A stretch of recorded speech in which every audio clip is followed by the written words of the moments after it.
दिन पर दिन रउआ दुबराइल जाता नहीं पता ना रउआ के देख के हमरा डर लगता कि कहीं सौतिनिया के जादू तो नहीं खेबो।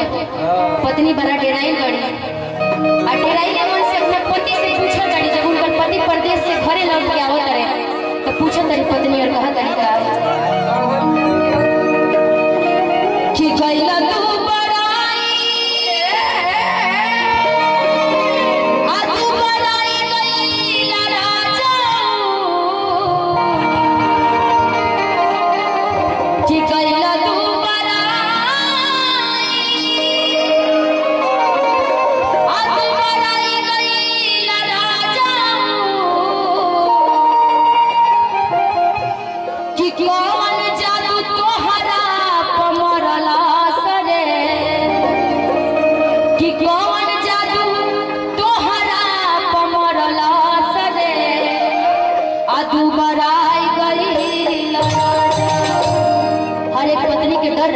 पति खाते ऐसे कि 16 श्रृंगार सब पति देव ही होके जब शादी के बंधन में जब बन जाला 7 फेरों के साथ वचन तो पत्नी निछावर हो जाली अपना पति पर हमेशा डर रहेला एकदम मन में। और पत्नी पूछा तरी सवाल अपना पति से कहा कि क्यों मन जादू तोहरा पमरल सरे कौन जादू तोहरा पमरल सरे तू बढ़ाई गइल रजो कौन जादू तोहरा पमरल सरे तू बढ़ाई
इसको कहा जाता है कलाकारी जो संगीत से प्यार करते हैं।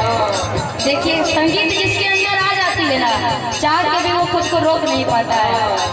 और बहुत सारा आशीर्वाद प्यार हमारे बाबा की तरफ से आया है। हमेशा भगवान आपको ऐसी फुर्ती दे, आप ऐसे ही हमेशा चहकते रहे, झूमते नाचते रहे, मुस्कुराते रहे। पत्नी कह रही है क्या चले लूटा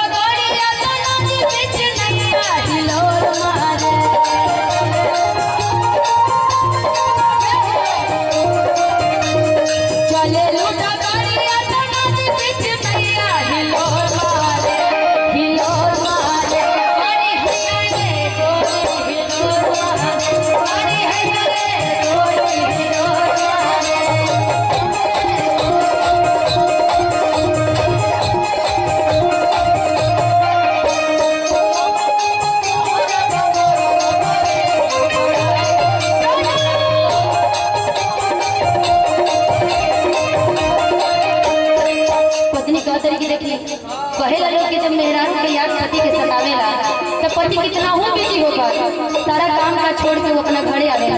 लेकिन रउआ पता ना काहे इतना बिजी बनी फिर वो मेहरारू का तनकियो से याद नहीं खे आवा। पत्नी कहत ऐसा मेहरी के याद जति जेकरा सतावे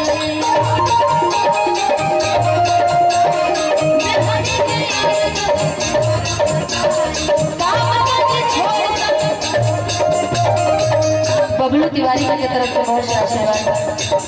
मेहरी के याद जति जेकरा सतावे